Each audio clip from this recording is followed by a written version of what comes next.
Hello all, it is me, Ms. Kirkley. I am one of your favorite math teachers here at the 7th and 8th grade academy, and if I'm not, I will be by the end of these YouTube videos. So today we are talking about equal representations, what that means, and why it matters.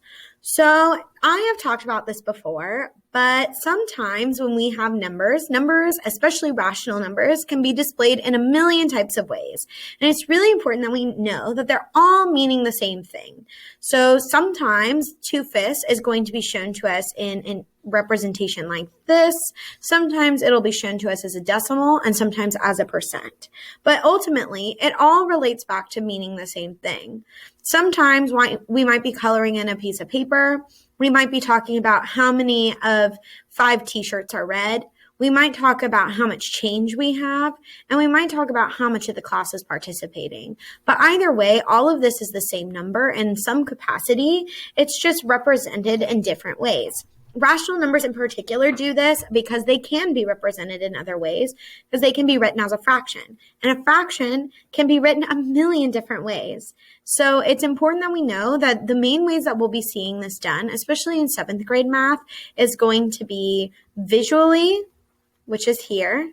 We're going to see them as fractions, which is here. And then we're going to see them as decimals. This might already be triggering some thoughts for you of how we've been talking about them. And then we'll also see percents. So it's really important to remember that we as a whole have been talking about how rational numbers can be represented in all of these ways. Really quickly, we're going to talk about how to go all the way to the left from being in a visual all the way to percent. So I could take this and make it a percentage, but that's because I know that 2 out of 5 is equal to 0.4, which is equal to 40%. And now, as that's conscious mental math, for me, I can get all the way there, and so can you. So first things first is when we see the visual, we want to turn that into a fraction first of all, because this is representing a part of a whole or a fraction. And all of this essentially is just a part of a whole. So first here, we have 5 total parts. I know that because 1, 2, 3, 4, 5. The center is broken into 5 pieces.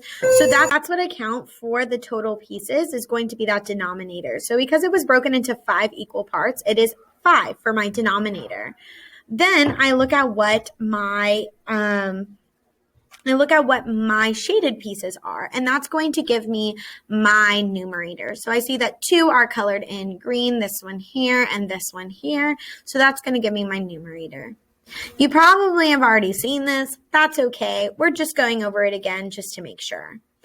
Then we're going to turn fractions into decimals. As you remember, this was something that we talked about when we talked about 7n11 being able to write fractions as ratios and identify rational numbers. We also had to be able to turn those into decimals. So really quickly, to go over that again, we use the up and down method. So the up being the numerator and the down being the denominator. So we go and we read it like a piece of paper, top to bottom, just as it says, with that fraction bar, again, meaning division every single time. So this, when we're turning it into a decimal, we would actually write it as 2 divided by 5. And we would throw that in our calculator, or we could do the long math, either way you would like.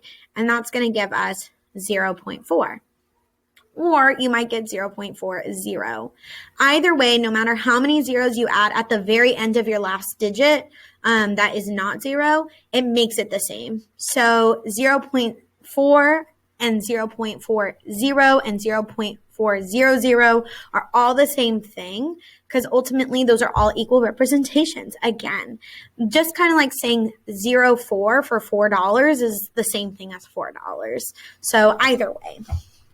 Then, remember, we talked about the Beyonce method a while ago, but the Beyonce method is essentially when we're coming from percents to decimals, we would go to the left, but when we're going from decimals to percents, we're going to go to the right. So with that being said, we're going to switch this over and move the decimal over 2. So we're going to go 1, 2, and that's going to give us that 40%. So I know that was really fast, so let's do an example together. So first things first, let's try to make this visual into a fraction. I want you to pause the video here though. Before we get started, try to do this bottom row by yourself. Can you turn that into a fraction? into a decimal, and into a percent. So go ahead and try that for me. Pause the video now. I told you to pause the video. Come on. You're cheating yourself of learning when you don't do the problems. Thank you. Okay, so let's go ahead and try it. So first things first, I see right here that there are 4 broken pieces. So my denominator is actually going to be 4. My numerator is how many are shaded. I see 3 are shaded, this one, and this one. So that's going to be 3. Beautiful.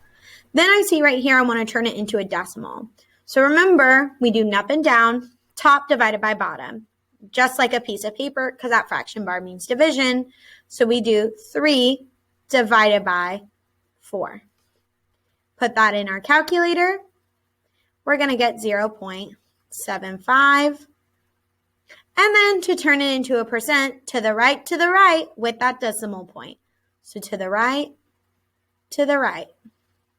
And that's going to give us 75%. Remember that 0 can stay in front if we want. 0.75 is the same thing as 7.5.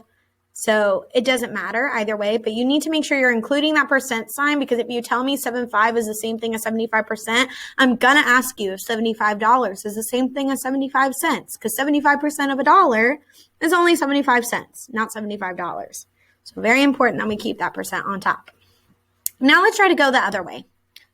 So if we were doing this the opposite way, just like I said, the Beyonce method, we're going to go to the left and move our decimal from here back over, and that's going to give us 0.40, or it's going to give us this, 0.4, either way. Here is where it gets a little tricky.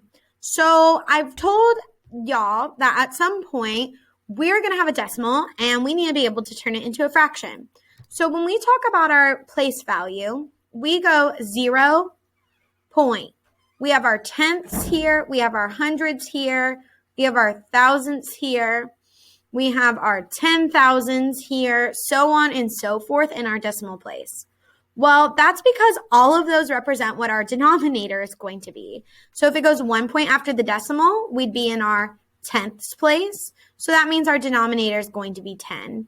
If we go 2 places after the decimal, that would be our hundredths place. So our denominator would be 100. If we go here, we have our stuff in the thousandths place, and that's going to give us like 1,000 as our denominator.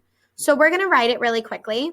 We have 0.4, so it's going to be 4 over 10 because this only goes to the tens. However, when we first did this, we had 0.40. Well, 40 goes to the hundredths, so it would go 40 over 100. These are equivalent because that's how equivalent fractions are. We would have these all end up being equivalent because they're all equal representations of parts of a whole. So 40 cents is equal to 4 out of 10, which is equal to 2 out of 5, which is super important. 2/5 right there. And we would simplify. So we know 2 can go into both spots. So 4 divided by 2 is going to give us 2. And then that 10 divided by 2 would give us 5.